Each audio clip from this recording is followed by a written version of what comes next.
Hello, everybody, and welcome to another episode of HPCritical, a podcast where my friends and I talk all things gaming. I'm your host, Jerel, and I am joined by Brandon. Hey! Kellie. Hi! And Gabe. Hello. I know I seem really excited, but that's because next Tuesday is obviously the release of the Xbox Series S and X. So this is the last podcast that we're having before the release of those consoles, and it just really snuck up on us. It's so strange because we knew about it year at the Game Awards. Yeah, and now it's just not even a week. Not even a week. We're recording this on Thursday. It's out on Tuesday. What is that? 5 days away? In 5 days. 5 days. Literally start the countdown.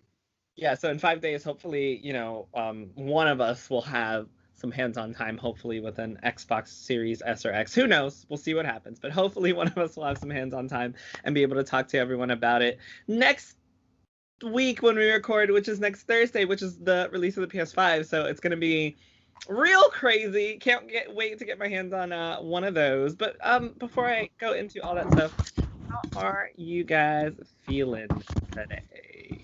Hold on, my mic isn't staying in place. Once his mic stays in place, I want to know how you guys are feeling and what you've been playing lately, if anything. I will go first, actually, real quick, because I haven't played anything. I've been busy. I played 0 games. That's not true, actually. I played 5 minutes of Final Fantasy VIII. That's it. Wow, and not Breath of the Wild? No, because I won't go into detail. Not right now. Wait, hold on. That sounds so ominous, like if your save file deleted, and please tell me that's not the case. No. The short version is that I wanted to play Breath of the Wild, but then I have a Final Fantasy VIII that I'm playing through with my boyfriend, and he was here, and he was like, we need to finish that. And I was like, but Breath of the Wild? And he was like, yeah, but you've forgotten what has happened. So I went back to remember what happened by playing FF8, which is the only reason I didn't play Breath of the Wild. Okay, that's fine. It's just the way it was worded. I was like, oh my gosh, his save file is deleted, and he's not gonna play anymore. If it did delete, I would not. It's deleted. That's it. That's it. 100% exactly. Minimum. If it like, there's a lot of things that will get a person to like not go back to the game, but deletion is minimum 2 years. Never go back to it. I've done minimum. Gone too far. If it deletes, that's it. Yeah. But yeah, what have you guys been playing? Me, my 3 games of rotation the last week has been still more Yu-Gi-Oh, but I've also been doing a lot more of the Crown Tundra DLC, trying to catch some legendaries. I don't want, like, I'm close to getting to the tree that's at the top to meet the legendary Pokemon, but I'm holding off on that because I think that's like the end of the DLC story, and I want to hold that off as soon as possible, just catch some of the legendaries. And then other than that, I've just been playing a lot of Persona 5 Royal because I'm trying to finish it so I can do a review on it for reasons that I'm sure you're aware of. I am aware of those reasons, and I can't wait. I still have not played Royal, so I'm excited for those reasons. Yes. Okay. Gabe, Kelly? I finished Outlast. Yes! I saw on Twitter, yes! So I feel like I'm a real gamer now. Like, yes. I finally joined the Big Boys Club, and I'm like so excited, and I bought the DLC, the Whistleblower DLC. I have Outlast 2, and I'm just like in it right now. Like, I am so into it. I don't think I'm gonna start it yet, but I started playing The Forest as well. It's another like kind of like a scary open world building survival game. So I got that, and I've been like kind of doing that, but like I think like I'm just like an Outlast fan now, apparently. And at first I was just scared shitless, and now I'm just like, okay, I'm into it. But also I have this yes, another that copy in the has wild. been generously gifted to me from Jerel. HPCritical sponsored stream coming soon. I cannot wait for it.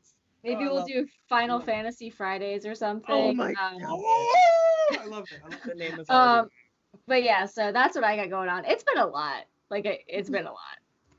It definitely has been a lot. Stress with everything going on is another reason I have not like gamed. So yeah, it's been crazy. But yeah, Gabe, what have you been playing? Smash Bros. And actually, I started playing Dragon Quest 11 again. I saw that earlier when I was playing Pokemon that you were logged into Dragon Quest. It's like, oh wow, he's playing that. Yeah, I was because I started a while ago, but I kind of stopped playing because I started picking up all these other games. But I was like, I'm too stressed with the election.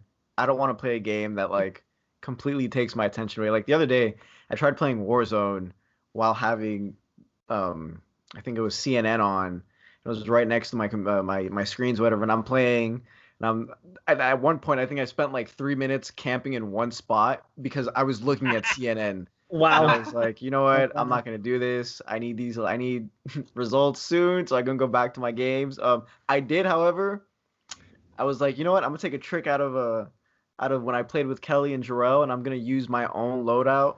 I did pretty good in a solo. I finished 17th, but I had like 10 kills. So yeah, that's pretty good. That's better than any that I've gotten. So hey, here we are.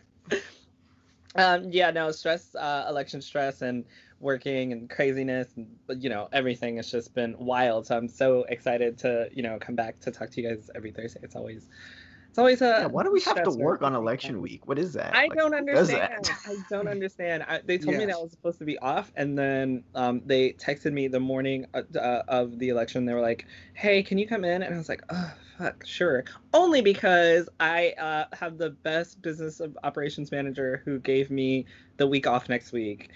So I am not working. Well, I'm working one day, but I'm not working on Tuesday or Thursday. So I'm gonna be all in Xbox and PlayStation land, gaming in undies all day. Hopefully, look, bro. I'm hoping that I don't even know. Like, I see the sad faces, but honestly, I don't even know what's up with my Xbox pre-order. Look, it's not a sad face. I'm just tired. I sent it to my house. I hacked into it. What happened? Yeah, I have one on Amazon and I have one on Target, and neither one of them are like shipping. Although my PS5 from Amazon was like ready to ship, and then the one I got from PlayStation was like, we're gonna charge your card soon. And then Best Buy, I finally have like an appointment time to go pick it up. So, and I know it sounds like I have a lot, but they're not all mine. It's crazy. Lying. They're not. I'm taking care of some site people too. We gotta get you guys some stuff so we can talk about it. Yes, after today, I guess the podcast people weren't, first on the list, but I'm still trying. No, I'm literally still on the lookout for you guys. But speaking of that, what were you saying, Gabe? After today's news about the PlayStation 5 from Sony, where there's no in-store purchase available on frickin' launch day, out of all days, which is because the thing is, for a lot of people, after missing 2 pre-order waves, one of them, which was a complete fucking disaster, our next bet was to go to the stores on launch day and see if any of the stores had any extras, and now we can't do that. So that's actually one of the first things I wanted to talk about. So thanks for that awesome segue. Target and Walmart have both come out to say that you cannot walk in the store and purchase one of those consoles. And if I remember correctly, PlayStation said that it was because of COVID. They don't want like rushes of people going into the store on launch day. So what they're doing is they're allowing you to pre-order online and pick up in store. So as far as my understanding, which I'm probably going to double check, but as far as my understanding is you can pre-order online and do an in-store pickup and still get the console same day, as far as I understand. Mm-hmm. But it's not like, rush in, grab one like Black Friday craziness and then check out. But how do you guys feel about it? I'm glad that you mentioned Black Friday, because I feel like doing the online pre-orders was actually better. I'm probably the only one who feels like that. But like, we have an election. Mm-hmm. People are going to be pissed. Yes. Somebody's going to be pissed. I don't really want to go to the store and try to fight people for a console right now. I'm just not in the mood to get shot this week.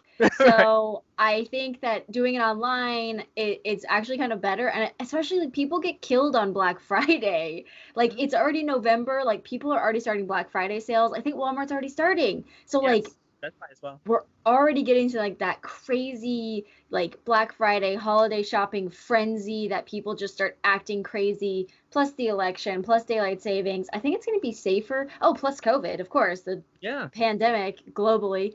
So I think it's going to be safer for all parties involved if it's online.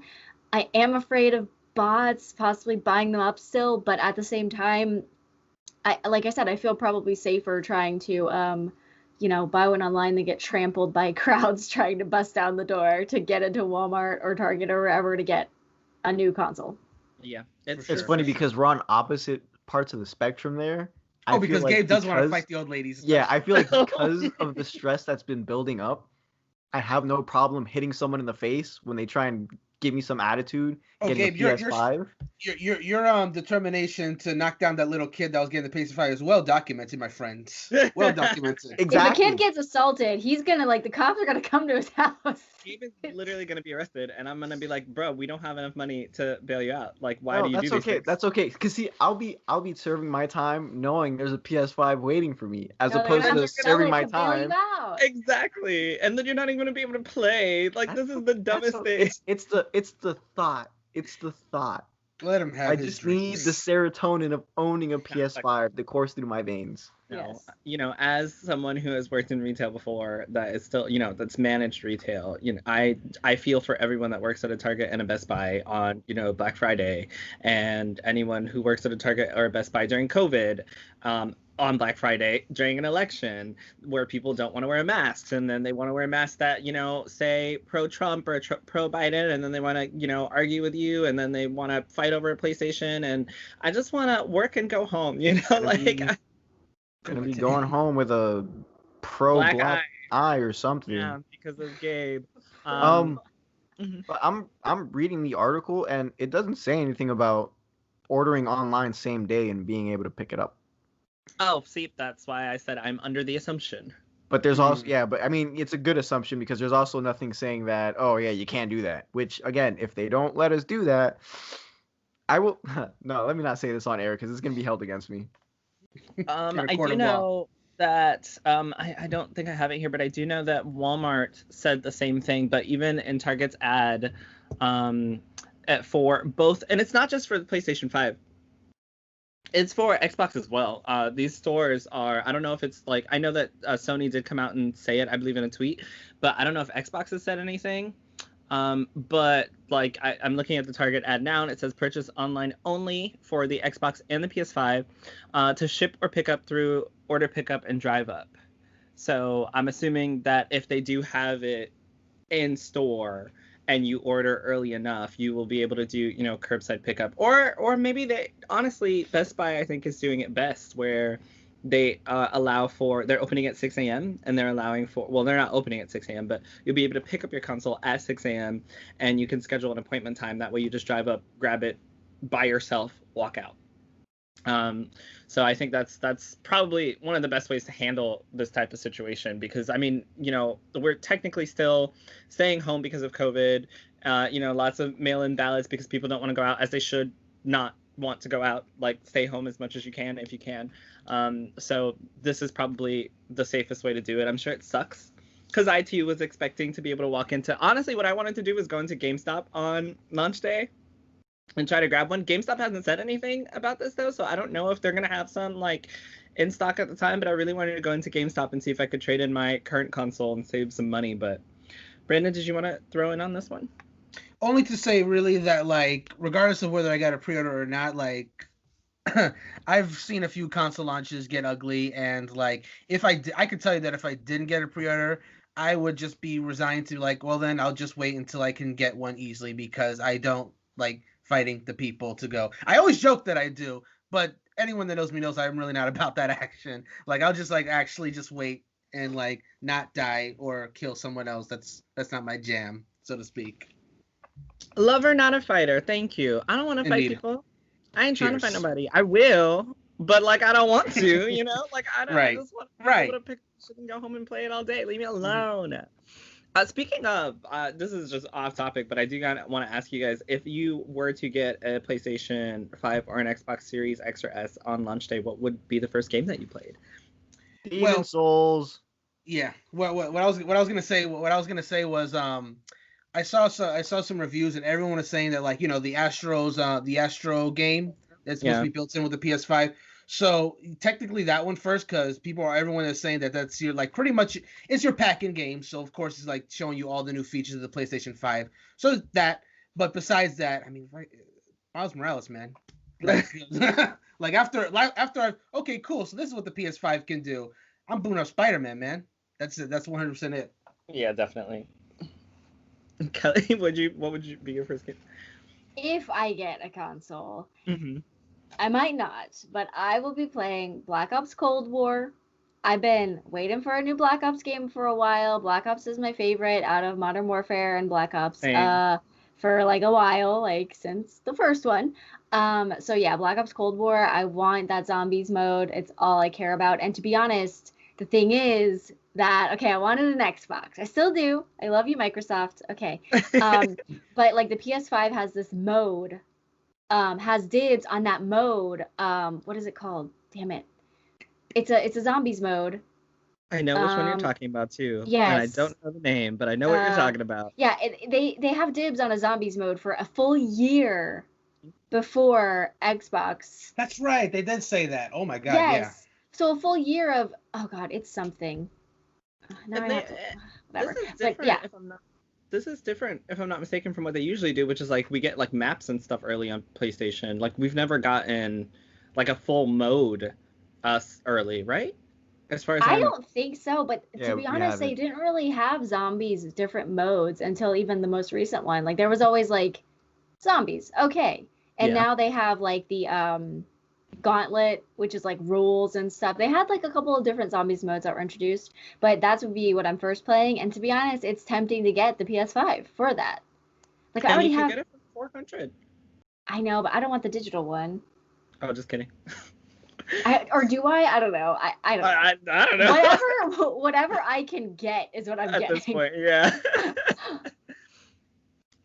So speaking of launch games and what we're going to play first and launch titles, remember that we talked about, Gabe told us about all the games that would be available backwards compatibility for PS5. It turns out that Ubisoft had something to say about that, because they said there are going to be 9 additional titles, which are Ubisoft games that are not going to be playable on the PS5. And those are going to be Assassin's Creed Syndicate, Assassin's Creed Chronicles Trilogy Pack, Assassin's Creed Chronicles India, China, Russia, Risk, the game Risk, Star Trek Bridge Crew, Werewolves Within, and Space Junkies. Their blog post didn't go into details, but they did say that those games are not going to be working on PS5. So it looks as if that information that we got from Sony was a little premature. And that information is over from, what website is this? PC Mag. Okay, yeah. By Michael Can. Thanks, Michael. So how you guys feeling about that? Finding out that there are even more titles that aren't playable when Xbox has all titles playable, right? All of them are playable, right? Back to Xbox One, or back to the original Xbox? Not every title. It's titles that have already been made backwards compatible for the Xbox One, and all the Xbox One titles will probably be compatible, I think. But yeah, I mean, there's original Xbox titles that are playable, not all of them, because some of them who would even want to play them. But you know, but it's a lot more than, like I said, there's not a single PlayStation 5 that's going to be able to play a PS1 game. So either way, it's still good on their part, but I don't think it's every game, and it's only ones that have been selected, which there were a lot of 360 games, if I'm remembering, that could be played on the Xbox One, which 360 was like the console I had for like the longest time and played probably for the longest so far. So I think that's pretty impressive to have at least some games dating back to the original Xbox. So how do you feel about finding out more games aren't going to be playable on PS5? I mean, they already brought the price of the games up. Am I supposed to be surprised that they don't want you to play older games? They want you to buy newer games? I guess they could charge for the older games. I don't know. I'm not really surprised, but I already have so many games to play. Like, what? Same.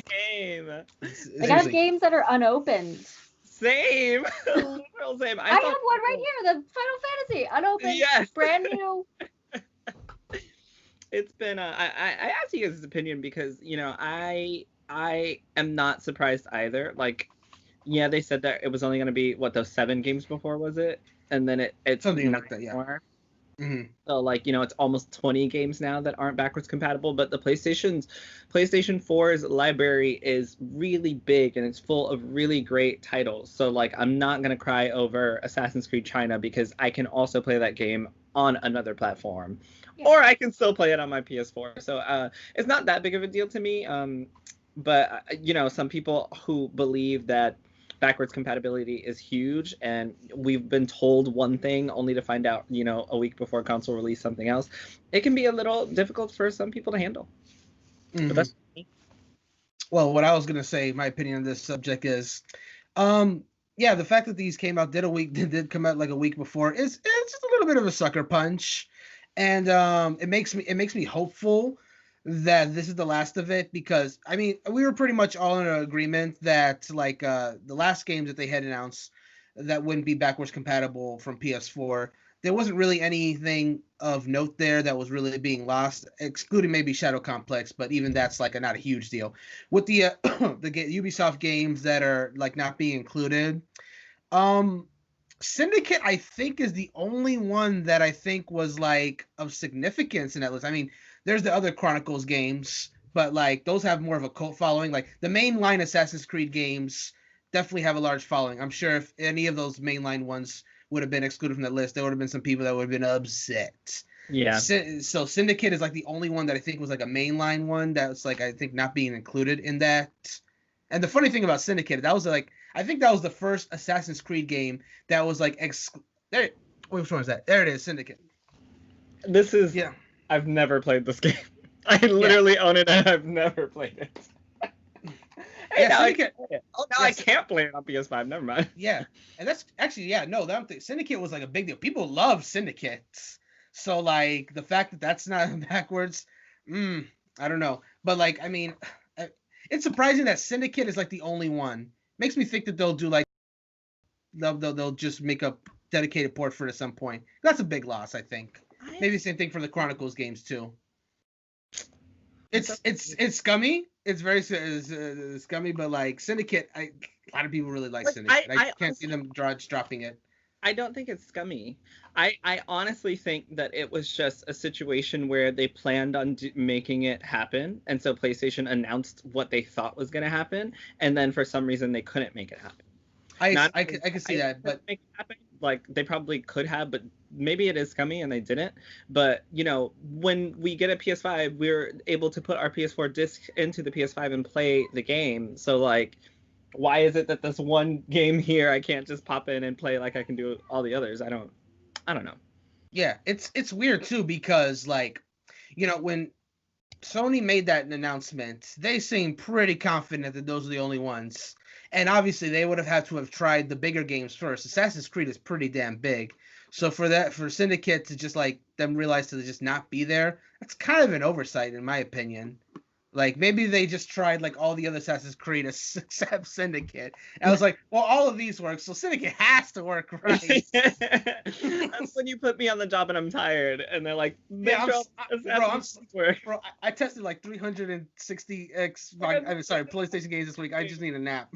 Yeah, if Unity works, why wouldn't Syndicate? Come on. Right. And here we are. Gabe, did you want to add to that before I move on? No.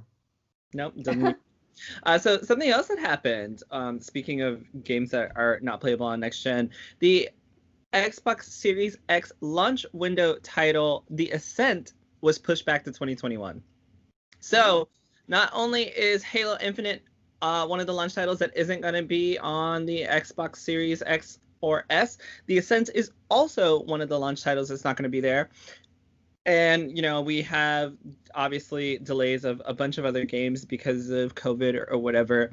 So the other reason I asked what you guys want to play is because what are people who get an Xbox going to play day one? I've seen some reviews about the Xbox Series X today, actually. And because I think the embargo literally ended like just today. So I've like a bunch of reviews have just been popping up on my YouTube feed. So I watched a few of them. And like the kind of consensus that I'm getting is that like it feels just like because again, like you're saying, there's like no exclusive games for the Series X at the moment. It's all games that are either on multi-platform or games that are already on your existing Xbox system that you could just play like a much better version of. And they're all like praising the fact that you can have the 4K and the 120 FPS rate for the games and all that good stuff. They're really, honestly, the consensus I'm hearing is like, obviously you're not going to get it really just for the games because there's no exclusives right now. The consensus I'm hearing is that people are getting it just to like get that improved. You just see the games the best way possible on the console. And one review I even saw was saying that if you have like an original Xbox One, like the first model, or even like the Xbox One S, it might be worth upgrading just to like, you know, see what the get into the next gen and see all the new stuff. But if you have like an Xbox One X, for example, it may not be worth the upgrade. And that's really all I'm saying. Like no exclusive, just the power and the graphics. So basically, this is kind of like a half step. Yeah, it almost, especially with no exclusives at the moment. It almost at this point to me seems like one of the half gen upgrades, like the Pro version of the PS4, more so than a new generation, just because damn it, Xbox, y'all bought all these studios. I understand that you have to keep, obviously, for whatever reason, you have to keep pushing stuff back, but this game was delayed 2 weeks before its launch, and you know, we have that happening a lot. So it's just really, you know, right now, I think this is what happens when you have exclusives versus non-exclusives. I think this is a perfect example. So it makes sense that the PS5 has outsold the Xbox Series X at this point, because you have Astro's Playroom that comes on the title. You have Marvel Miles Morales. You have Demon's Souls coming out day one. You have, I think Godfall is going to be out day one too, right? Pretty sure, yeah. We have actual PS5 games to jump into, whereas Xbox, it looks as if you're going to have to play games that you already own, just nicer. So I don't even know that it's pertinent to jump out and grab one right now. You know, like what's the difference? What is better I mean, for me it is, because like better graphics is like, I would pay more money for better graphics. But I mean, even Game Pass, like what is Game Pass getting right now that's worth it? Nothing. And I know that Game Pass is really good, so I don't want to say nothing, but like there's nothing new in Game Pass that I can't play somewhere else that would make me want to go out and like grab a Xbox and play Game Pass, you know? It just, I don't know. Real quick, I have a question for you guys. Oh wait, what I was going to ask was, have any of you actually seen anything in 120 FPS? Me. Hold on, we got like a poor connection, looks like. Uh-oh. I can hear you. There goes and Brandon. See you.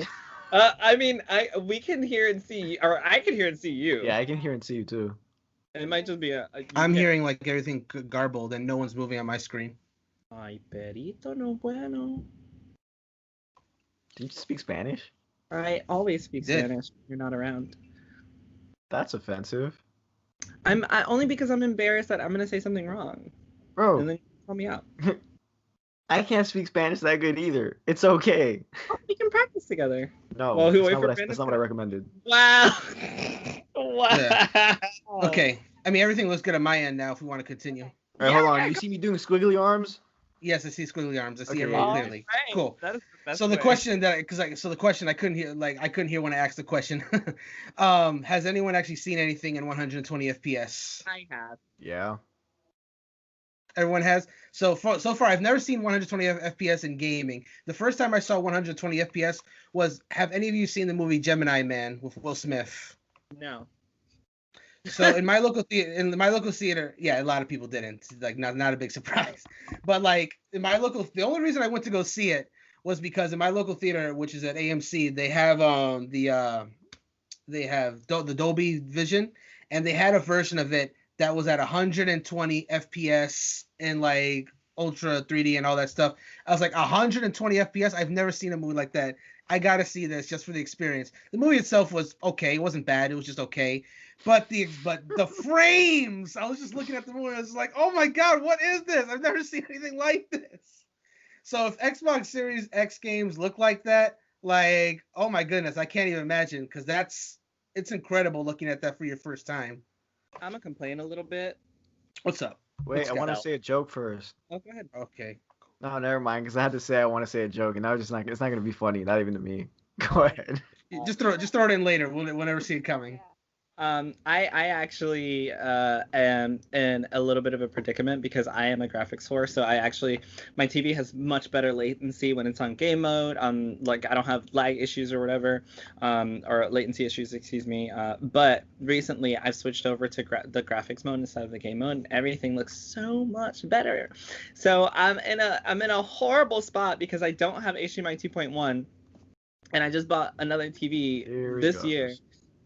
So I'm literally in between like graphics versus performance, but 120 frames per second looks so freaking good when you're playing. Like it looks so smooth. So if you guys had to choose between 120 frames per second or 4K gorgeous graphics, what would you pick? 120. 120. That 120. That thing is life changing. Yeah, Jerel, we've been over this. That I've already thrown my science at you about the 4K. The human eye is. Yeah, for me. I'm not gonna go over it, but like for me, the human eye technically can't see 4K. Can't see true 4K. You tell that to my 4K, 8K glasses. No. Asshole. Hey, language. This is a family podcast. Fun for the whole family. The joke I was gonna say. Okay, so you know how we were talking about like the Xbox Series X and S getting their exclusives delayed and whatever. So remember how we all joked about how like, well, me mainly, how we joked about how like the console itself looks like a computer, looks like a PC modem thing, whatever it's called. They're getting the PC treatment where they get their games a lot later than everybody else. It's true. Damn it, it's true. It kind of sucks because since the Xbox is coming out 2 days before the PlayStation, any games that are coming out for both won't come out on the 10th. They have to come out, like Cold War is not coming out till the 13th because both consoles have to be out. So they are kind of getting screwed. Because on launch day, you can't be playing Cold War on an Xbox. And I guess technically for the PS5, you can't either because it comes out the next day. Yeah. But like I think that the Xbox people have to wait 3 days, you know? Yes, I didn't even think of that. And I didn't even know that. But maybe that's not such a bad thing for Xbox because again, like you have all these backward compatible games to play. So like I guess within those 3 days you can finish the games that you didn't finish on your previous console. Yeah. And hey, you'd be surprised. Some people will no life the shit out of something for 3 days. Hey, so if they took the whole week off for Xbox launch, then yeah, you're right. Yeah, like this one over here. Well, I'm unemployed, so. Let's both be off all week except for Wednesday. I do have to go in on Except for I won't have a console to play, but I'll be off. Well, I mean, Xbox is cross-platform, yeah? What's that now? Xbox is going to be cross-platform. And PS4 and 5, right?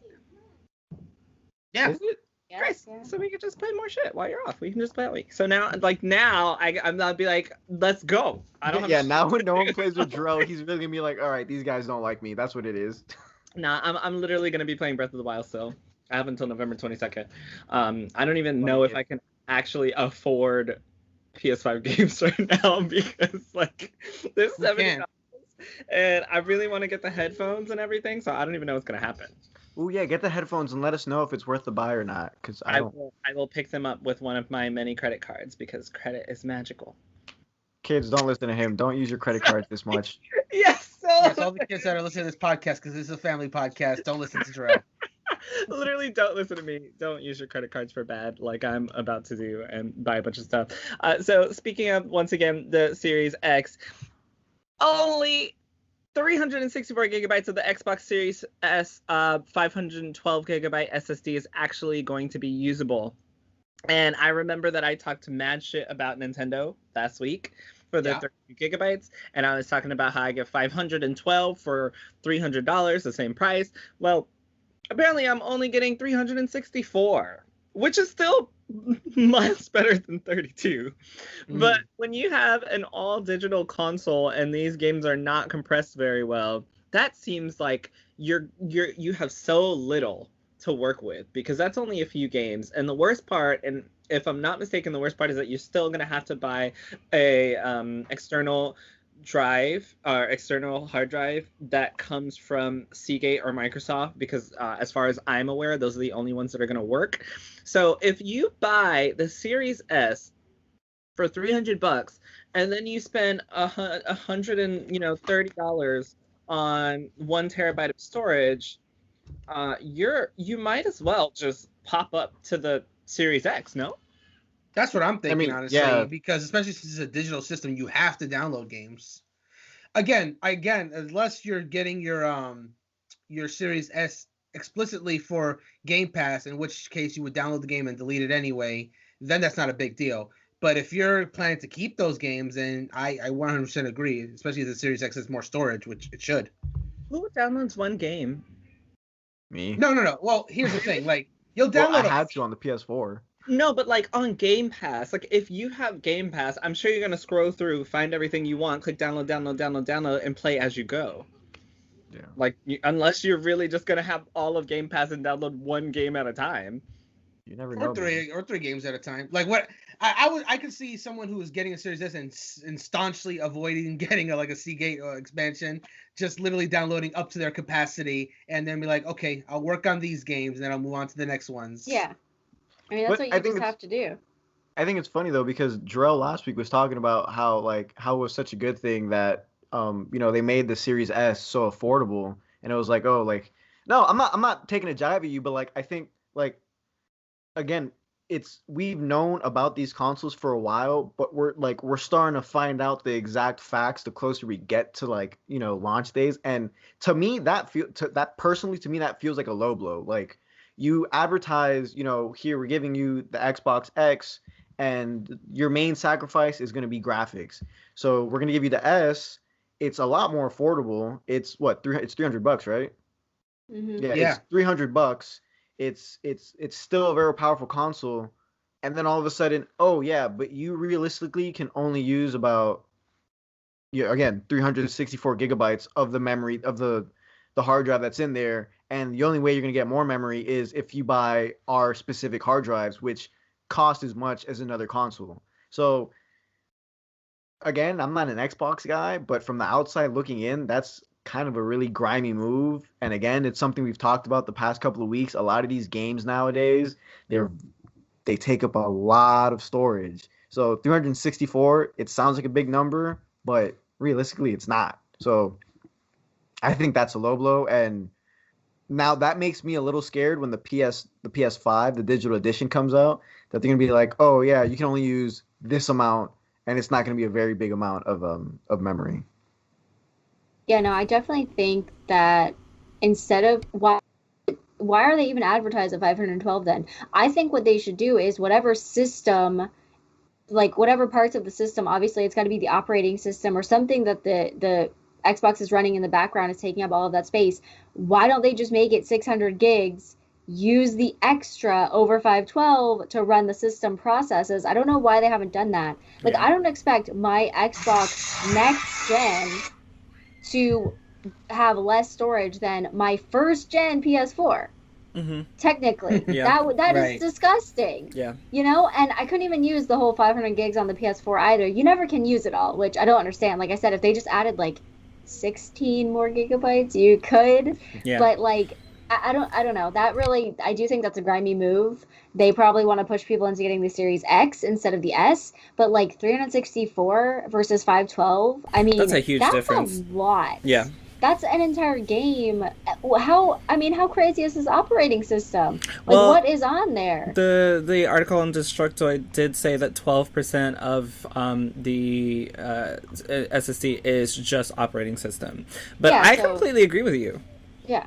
I think that they should have just, like I said, if they made it 550 gigs or 600 gigs and then just use it up to where you still have 512 for games only. Mm-hmm. I don't think it's right that it's less than 400 even of game space that you get. Even if it doesn't matter, like if I want to download 5 games, I should be able to.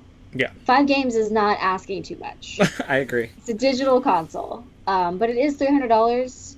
It's more than 32. That's way more than 32 for $300. About 10 times as much, so yeah. I agree with you as well, Gabe. I do think so. going forward, I'll also say that the PS5 reportedly has just over 650 gigabytes of usable storage space as opposed to the 825 gigabyte SSD because of the operating system and because it comes with Astro's Playroom installed as well. So that's another one where you are losing a specific amount of storage. But I agree with you. I think it's something that we shouldn't have happen the way that it does. And it is kind of like, don't advertise something that we're not going to actually get. But it's also interesting because we all already know this, I guess. So I think why this one is so confusing to me personally is because it's so much. Like, I am aware, obviously, that the operating system is going to take up some of the SSD. But god damn it! Like, from 500 to 300? That is... That huge dip is really rough to comprehend. And then throw on top of that, spending over $100 to negate that, I'm now in Xbox Series X territory. And now I do feel like, I have to go buy one of those if I want to play things. But obviously I can, like you guys said, just download games that I want to play deleted when I'm done. Like, it is that easy. Like, the solution is there. Mm-hmm. But the thing is, though, that's a current gen solution. That shouldn't be a next gen solution. That problem should have been taken away with the release of the Series X. I'm out of breath because saying Series X and S is so much. It should have been something that should have been solved for the Series XS and the PS5. We shouldn't, in this time of age, after seeing what happened in the current gen, we shouldn't have to download one game at a time to play because our consoles neglect to have more memory. So, and again, there's no other way to put it. It's bullshit. It's yeah. I'm sorry, kids. Uncle Gabe said a bad word, but there's no other way to put it. Also, don't repeat what I said because your parents will be very angry, and I don't need that. Do it. Yeah, please stay subscribed. Yeah, do that. Please stay Bro, all subscribed. these podcasts are age inappropriate. They all are tagged explicit. Yeah. Like, literally all of them are tagged explicit because I'm going to say a bad word when Gabe upsets me or when Kellie the family excites me. will tell them that is an age inappropriate. Kellie, don't make that face. You make me excited, and then I might slip up and say something. It is what it is. So something else that I talked about was that Sony has officially confirmed that the PS5 won't support SSD storage expansion at launch. So since we're still talking about the amount of storage on next gen, you can eventually upgrade, and as far as I'm aware, you can upgrade with whatever type of SSD you want on the PS5. It does not have to be PlayStation specific, so you're not going to have to shell out $100 for something that you can get for $25. But you won't be able to do it immediately. And Mark Cerny, I believe, mentioned this a while ago, so it's not new, but I think people are, with the console coming out next week, kind of catching on to the fact that you're going to be working with, I think I said 600 of the 800? Mm-hmm. Yeah. You're going to be working with 600 gigabytes, and you cannot upgrade the SSD currently. So it's just like, this one doesn't bother me that much, just because there is no Game Pass. So there is not, like, I think Xbox bothers me more because Game Pass is the incentive that they're going with now, especially because they have, like, no launch games. So essentially what they want you to do is play Game Pass. I mean, this is what I think. I do think that they're selling these consoles as a Game Pass package, right? Like, they even have the package with Game Pass included. So they want you to do that. Whereas PlayStation, they don't have Game Pass. They have the PS Plus collection of games that you probably already own, which you can just pop in and save some storage. But they don't have that Game Pass service, so it's not as imperative that we download titles constantly to our PS5, I guess. I don't know. But moving on past storage space, because I don't want to talk about this anymore unless someone else has something else they want to say about it. Actually, go ahead. Actually, the reason I'm okay with the PS5 one is it's not because I favor Sony over Microsoft. It's because they let you know that you're going to be able to in the future. it's not like, oh, you can't use it and we don't know if you're not going to be able to do it ever. But it's at launch, you're not going to have the ability to use an external storage, but you're going to be able to. So don't worry about that. That doesn't make any sense. So now I know not to sell my external storage when I sell my PS4.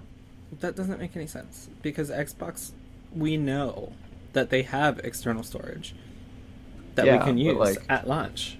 Yeah, but it has to be a specific external storage. Yeah, but we knew that before launch. Yes. Okay, so how is it that I thought that your argument was that you're okay with PlayStation because they let us know beforehand. Yeah, Xbox also let us know beforehand. What I meant to say is I'm okay with that news, like with knowing that like we're not going to be able to do it. I don't like it.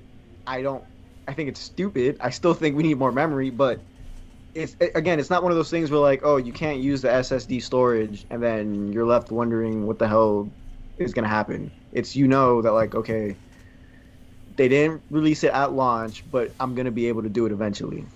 But we knew that before.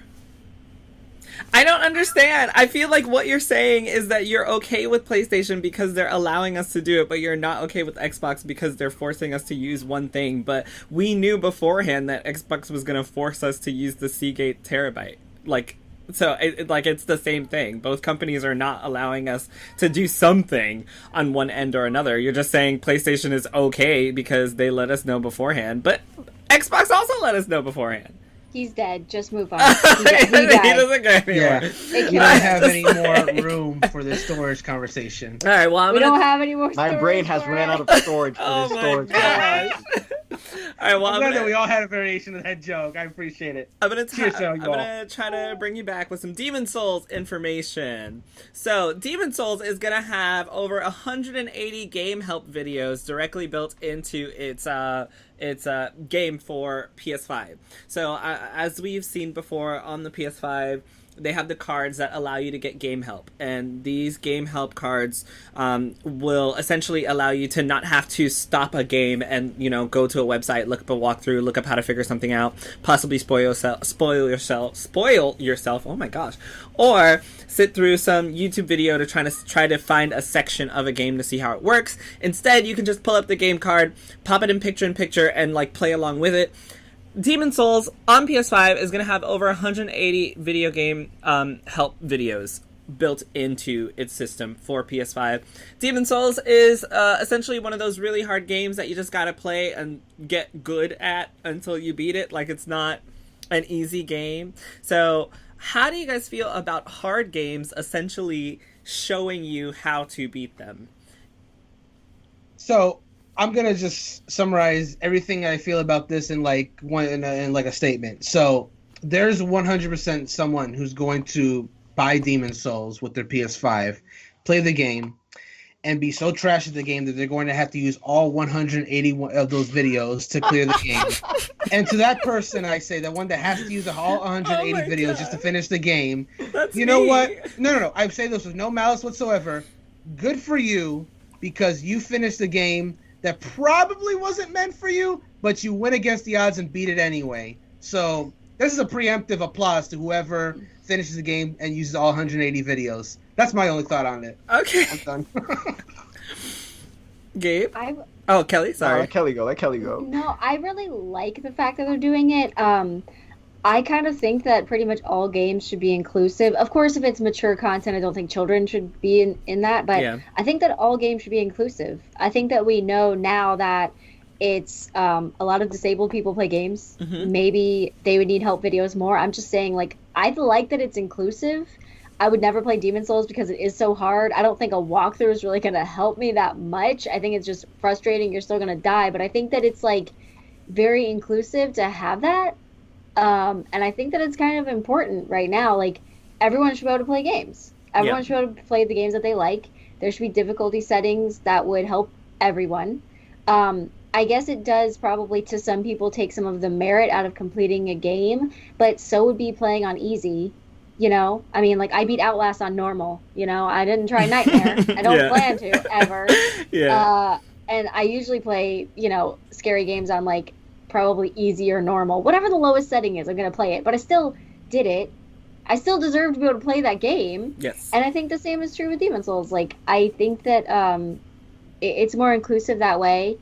And I don't really know. It's not really a game for me, but 180 videos is a lot, to be honest. It is a lot. I mean, that's a lot. I mean, that's like, isn't that like the whole game at that point? I'm just saying. It's a long play. Yeah. I like that it's inclusive, and that's all I'll say about it. It's a long play that they probably just split up into pieces. One of the things I will say also to go along with what you just said, Kelly, is that it not only is it inclusive, but it's very different to have, and this is obviously my opinion, I don't have an PlayStation 5 yet, but it's very different to have someone like Gabe who plays Demon Souls games like create walkthroughs for how to beat Demon Souls than it is to have an actual developer who's working on the game show you how to play the game.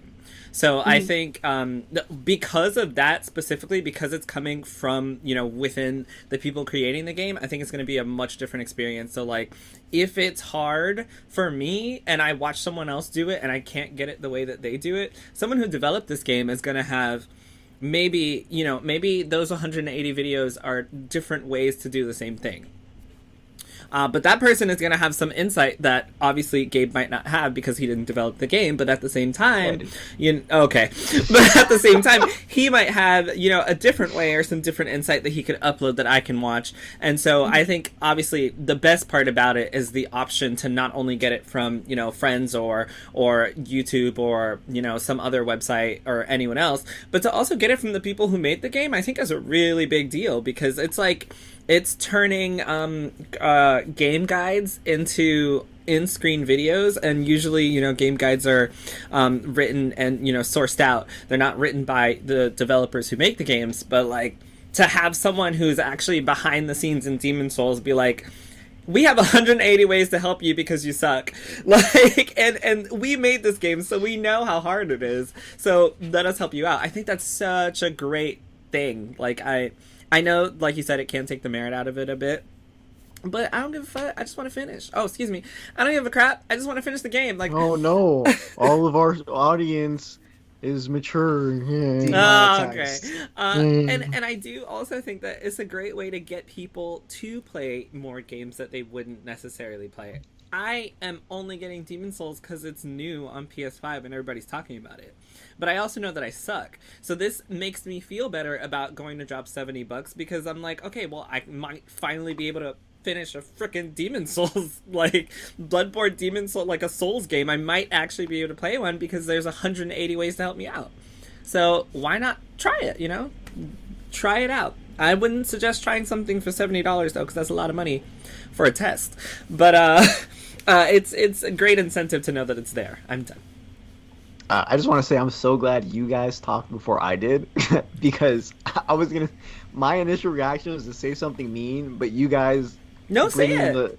No, because that's the thing, because it would have been insensitive because, again, Kelly and you mentioned it being inclusive and, it helps, people who may be disabled or who may not be able to play a game the same way that I do. And like Jerel said, like when people see someone playing because the first time I saw someone play Dark Souls on YouTube, they were doing it with no armor run and only one weapon, which is fucking hard. Wow, there's no way you can do that when you just start playing the game. So it's like you said, the in-game help videos you're getting from the people who created the game, who they've had to work around the different areas of the game so they know like there's more than one way to do it.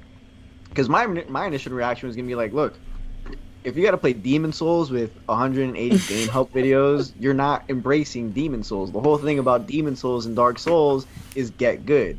But you know what? Your first playthrough, you have 180 videos to help you out. And if you want to, and also something else that Kelly mentioned was taking away the merit of completing the game.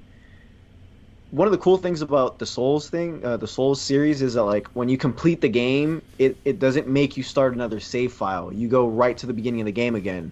So after your first playthrough, when you're done with the 180 videos, try it without the 180 videos, and there goes your merit for completing the game. So again, like I said, zero video run. Yeah, exactly. that actually might be something cool that if someone wants to start their YouTube, like, hey, first time Demon Souls player, I'm gonna play with the videos first, and then the next series is gonna be zero video run, and it adds a comedic factor because we all laughed right now when Brandon said it. So when someone's looking on YouTube, zero video run on Demon Souls, I'm gonna laugh at that, maybe because I really like corny jokes. But again, I'm glad you guys talked before I did, because I would have sounded so insensitive. Well, I'm gonna say one last thing, which I also think there is a case to be made for, making a game the way that you want it to be made, and games not being for everyone. And I know that this is literally, like, when you say things like this, they sound really bad, right? But this is the conversation that we had with Sekiro when it first came out. And everyone was like, yo, this game should have an easy mode.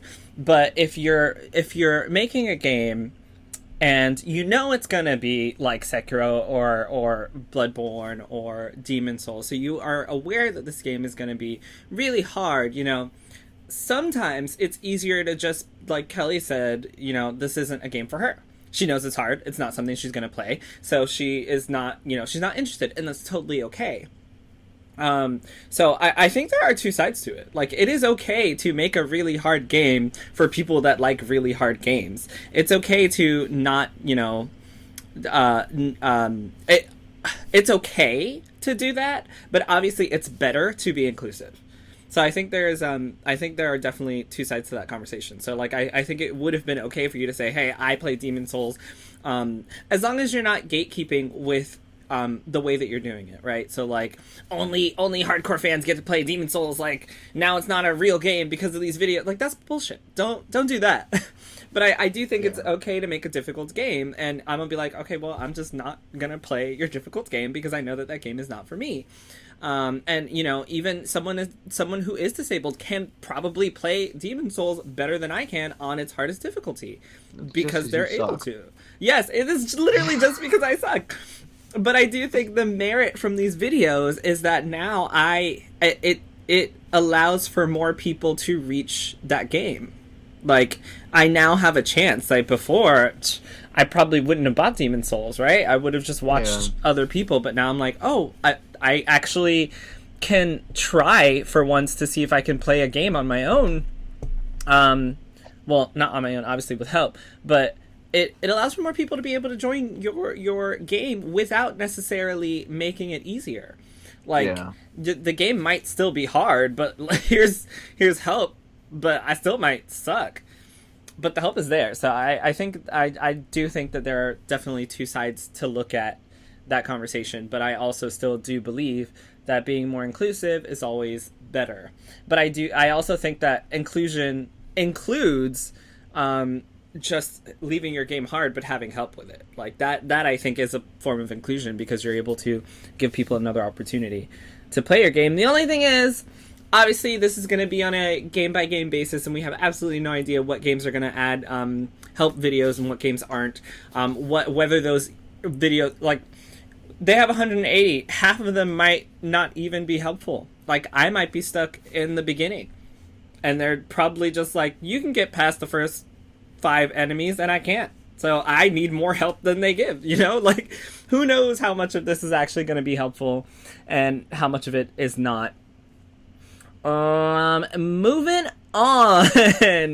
Wow, Fortnite is definitely coming to next gen with what is that? It'll run at 4K, 160 frames per second on Xbox Series X and PS5, 1080p and 60 frames per second on Series S, and it'll stay at 60 frames when running in local split screen mode, which is pretty dope. I just wanted to bring that up. That is really cool. Crazy. For split screen. Split screen, 60 frames per second is pretty good. That is really good for a freaking game. So I do want to. Do you have anything else you guys want to say about Xbox and PS5 before we move on and receive them next week, hopefully? And what? Receive them next week, hopefully. Yeah, can we talk about IGN's rating of the Xbox Series X and S just so I can trash on it? Sure. Well, so I have friends at IGN, so you better be nice. Whatever, trash it. No, I'm not gonna trash the IGN writers. I'm gonna trash the Xbox. Oh, okay. So, like Brandon mentioned, they did do I guess the embargo lifted for reviews on Xbox because everybody put their reviews out for the Series X and S. And I think we will talk about it more next week. But yes, please tell us about The IGN one. So Xbox Series X, which is the digital version, and the cheaper version that only lets you download one game. To summarize it, the Xbox Series S $300 price tag, snappy load times, and 120 FPS capabilities offset its limited 1440p resolution, claustrophobically small storage space, and questionable long-term viability. That's rough. And it was rated the same as the Nintendo Switch, which is a 7. That's weird. That's not weird. It just means the Nintendo's better than Xbox Series X. Xbox What? Series X. No. I can see his. The mind. Series S is 7. The Switch is 7. Yeah. That puts them on par with each other. You said that makes the Switch better. They're both the same rating. Yeah, one's handheld. Anyway, the Xbox Series X. Okay. No matter what current games you throw at the Xbox Series X, your loading times will be drastically cut. Your frame rates will be smoother, and your resolutions will be higher. It's going to be a joy to see what developers do with it in the coming years. And that one received a nice 8. Okay, what do you want to say about those? No, the thing is, my mind wandered off somewhere else. Okay. I don't know, but I just feel, personally, I'm going to call it now. I do think the PlayStation 5 is going to do better on review numbers at launch. I mean, there are literal more games to play at launch. No, but they're not okay. But that's the thing. They're not They're not necessarily doing it. No, I understand, but I completely understand what you're saying. Go ahead, finish. No, I'm done. Because once I eat my mic, that I've lost my train of thought. Okay, I understand what you're saying, but when you're reviewing a unit, all these reviewers had what to work with. Xbox Game Pass, and maybe Assassin's Creed Valhalla, and another multi-platform title. So it's not like... Bro, mute. Thank you. It's not like they get to experience Halo Infinite on a Series X. Why'd you have to wipe it with that? Like right now, he's like... I can't find a towel. Bruh. It doesn't reach. Oh my god, but it was just was that one of those neck pillows? Yeah, it is. That's Because You're wearing a bandana on your head. I actually didn't remember that. Thank you. Oh my gosh. Why you gotta be like this, bro? Why you gotta be like this? Look, piece of advice. My mind goes everywhere. All right, well, I'm gonna remind you next week to mute your phone. Oh, you heard that? No, yeah, we totally all did in the middle of China talking. heard it. And then 2, if you're gonna clean your mic, mute it first. The thing is, the thing about my mic though clean it is off the reason camera. I didn't Right? mute it because the thing is, I forgot that it has a bunch of beads inside. So I'm like, they're not gonna hear that. I might as well just. And then when everyone started laughing, I was like, oh shit, there's beads in there. Well, and he's just. But actually, let me turn because it's an alarm. It's not my phone getting a message or anything. It's an alarm that I don't need. It went so off last week too. Delete it. Thank you. Delete. Please Yeah. do. No, you guys might hear another alarm at some point for something else random. Just turn them all off Nice. before we record. Just turn them all off. I'll remind you. Nothing. Anyway, the Xbox Series X. You're right. The PS5 will probably get a better rating, but it's little things like the Xbox Series X or an S controller is almost exactly the same as the Xbox One controller, albeit there are a few, additions, a few things better. Whereas the PS5 controller is a brand new thing that comes with a pre-installed game to show off all the brand new things that come with this controller. It's like the Xbox is kind of, like I said, the Xbox Series feels like a half step, whereas the PS5 is going to feel like a full step into next gen. Better. That's why it's going to have a better Xbox. That's why it's going to have a better rating. Hey, I mean, the Series S has the same rating as the Switch, so it's probably better than we think, because the Switch, I think, is better than a 7. What's a 7? You said that Oh, no. I thought you were talking about another piece of technology or something. I was like, what the hell is a 7? But you meant the rating 7. Yes, I get it. My bad. The rating 7, yes. Okay, whatever. We'll talk more about Xbox ratings next week, unless anybody wants to jump in and tell Gabe why he's wrong. I'm good. We can talk about it next week. Okay. So the last thing for me. Oh my god. The last thing I want to talk about is Nintendo really quick, because they did do a little bit of their sales reports. And yep. Brandon, do you wanna tell us about them? I can tell you what I remember because I did actually have a look at the sales things this morning. So, yeah, Mario Kart 8 Deluxe is still number one in the Switch's sales by like 28 million, which is crazy for a Wii U port. But even crazier than that is what's number two. Number two at 26 million, only 2 million short of Mario Kart, is Animal Crossing New Horizons, which came out this year in March. Like, the fact that game came out in March and it's already about to outsell the number one that's been there since like number one since 2017 is nuts. But I mean, it's understandable because Animal Crossing came out at literally the perfect time. It came out in March. There was nothing else coming out, especially for Switch owners.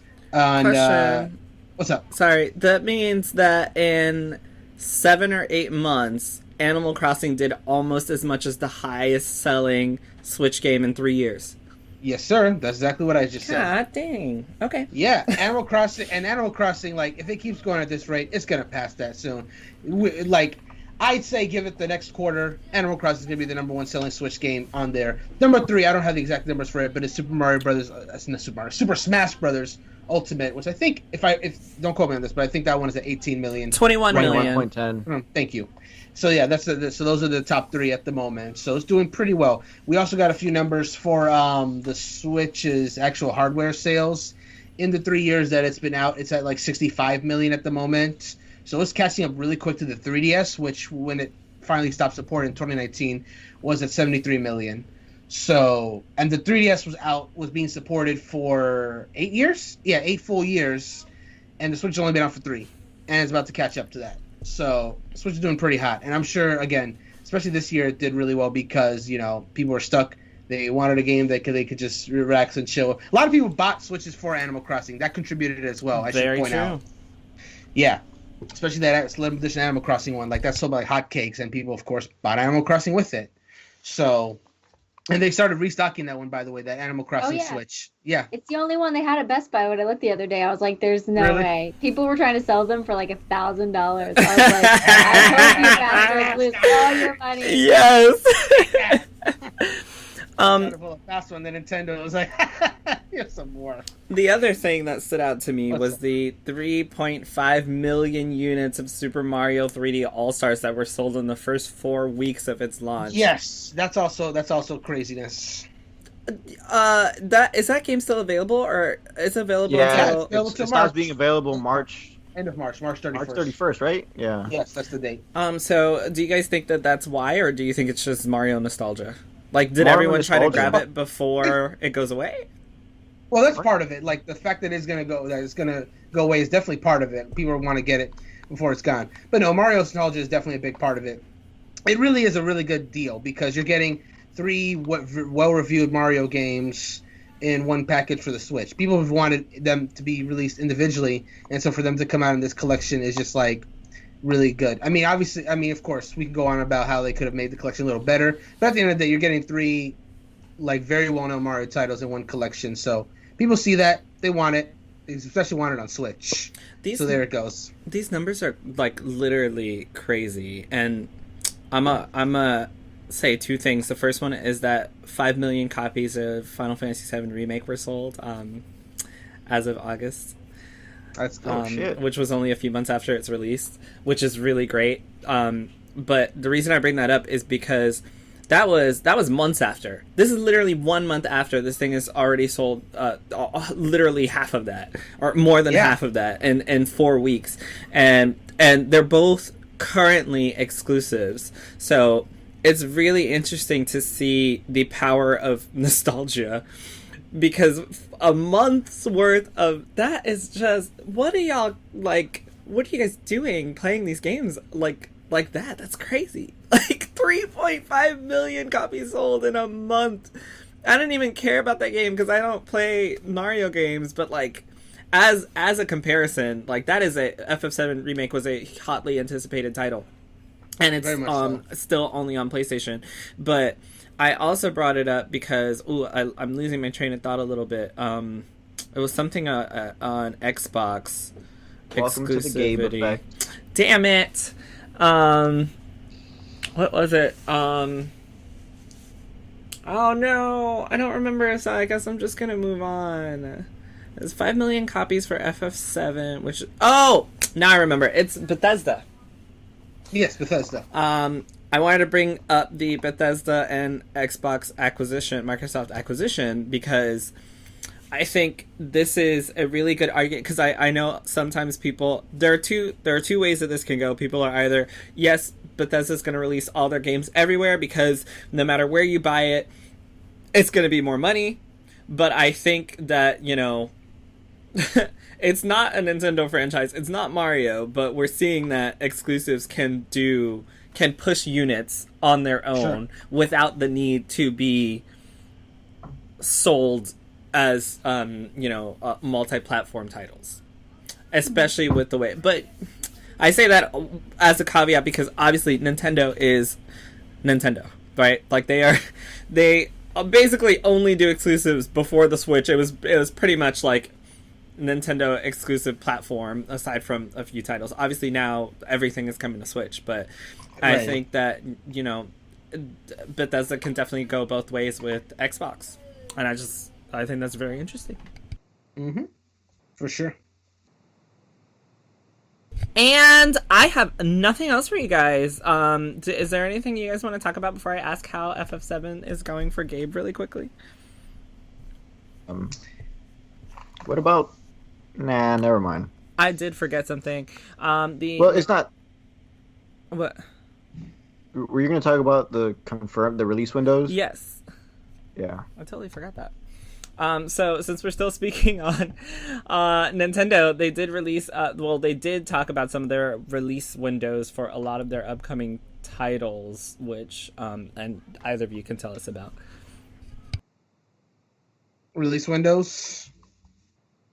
I mean, what I saw in the report was that basically a lot of their release windows kind of got pushed into like to be announced, which I'm assuming is just because of COVID, but that's the only thing I've seen about it.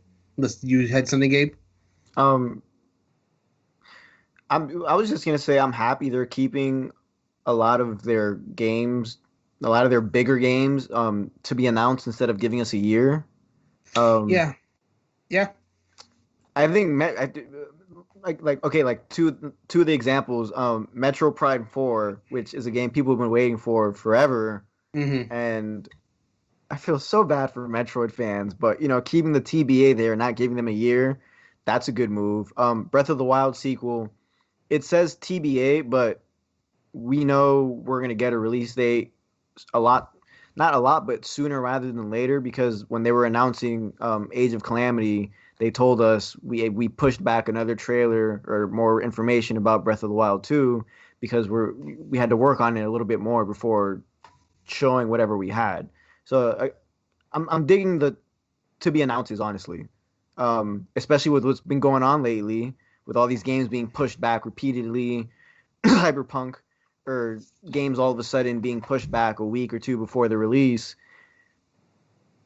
It makes a lot of fans antsy, but at the same time, you're not giving them anything to bite on. So I think that's a smart move on Nintendo's end. And then, of course, they have the other games that they've talked about. Age of Calamity, of course, coming out November 20th. Fitness Boxing 2, the 4th of December. It's good to see for the Mario fans that Super Mario 3D World plus Bowser's Fury, which, Jerel, that's the Mario Cat game. Yay! Is still coming out the 12th of February, 2021, right. And it hasn't taken a hit. And then Bravely Default 2, which was a game that had already been delayed, still coming out. Not still coming out, but it's coming out the 26th of February of 2021. Yeah. So, and then everything else is, again, TBA, which I think is the right move. I agree. Yeah, I mean, we've talked about it before. Nintendo waits until it's time, until it's ready. And I appreciate that because here we are with Halo Infinite. The launch of the Xbox Series X is imminent. It is 5 days away, I believe. I forgot already. 5. It's literally 5 days away, and they announced that on the box we have Halo Infinite. The other game, The Ascent, is also pushed back. Cyberpunk 2077 is maybe coming out in December, 7 years after it was first announced, which was before the PS3, I believe, or I'm sorry, PS4. It was before the PS4. It was during the PS3 era. Sorry. Yes, the PS4. So, everyone was talking shit about Final Fantasy 16 being mentioned, but it looks like that is another one that's in the works and in development. So here's hoping that we have a lot of games to play. I don't think we will, for Xbox immediately, but there's everything on Game Pass, which is looking pretty good. Not gonna lie, I'm waiting to get Game Pass. I'm literally waiting to get Game Pass for the Series X, and then I'm gonna just hop in and go hog wild with Game Pass Ultimate. I'm thinking about whether I should just wait until Halo Infinite comes out and then just get Game Pass Ultimate for $1 if it's offered. I get to play Halo Infinite for the whole month for $1 with my friends, and then switch back to PlayStation and Switch until I get to play. I have a list of games to play on Xbox, and it's gonna be awesome. It's gonna be great. I'm super excited. I say all this shit, but I'm super excited still for Xbox. I think that's everything that I wanted to talk about this week. Yeah, anybody have anything else they want to throw out there? Anything you guys are doing? Not really. I'm just excited to talk next week, because by the time we have our podcast next week, Xbox will have been out for 2 days and PlayStation 5 will have just been coming out. So yes. I'm very excited for next week's podcast. It may literally just become a Q&A of me answering questions about PS5 if you guys have any. If I actually get one. Yeah, you see how you notice how you said how it's going to be him answering the questions? Yeah. Look. This is gonna be a very angry podcast. If you guys, Gabe, if we snag them, let's have these conversations. I want to talk to you guys too, but I also definitely, if I actually receive my Xbox, I want to talk about that too, and then we'll talk about the ratings for Xbox. But I'm super excited. I'm gonna be wearing my PlayStation shirt next week and my Xbox shirt. For anyone who's watching, I have my Xbox shirt on this week because it's the last podcast before this series. X and S are out, and I'm super duper doped up. Oh wait, no. Talking about some can't submit this podcast. It's gonna be super duper dope. I'm super excited, and all right. I'm gonna end the podcast now. Bye, everybody. Goodbye. Let's go! HPCritical!